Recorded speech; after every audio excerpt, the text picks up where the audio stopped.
Hello mes amis, comment nous y est? Lambert famille officielle rentre la canon avec une nouvelle vidéo. Une nouvelle recette. Je profite de remercier toutes les fanatiques, toutes les amis, toutes les familles qui toujours gardent les vidéos, qui like, qui partagent. Et ou même qui pour compter dans une grande famille, c'est le moment pour entrer là-dedans. Parce qu'on ne va pas regretter, parce qu'on ne va pas prendre des bagages capés d'eau pour demain. Et madame, tu as envie de manger un seafood. Elle dit, ah chérie, et j'ai envie de manger un seafood. Tu as l'acheté, bon moi-même, mal fait dans la façon dont on fait là. C'est jeune gens nous qu'on est bon bagage nous.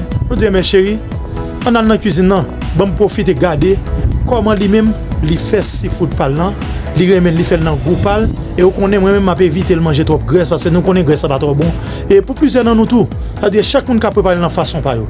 C'est-à-dire profiter moment ça pour apprendre et comment madame fait seafood par là. Bon Dieu béni nous. Après une prochaine vidéo.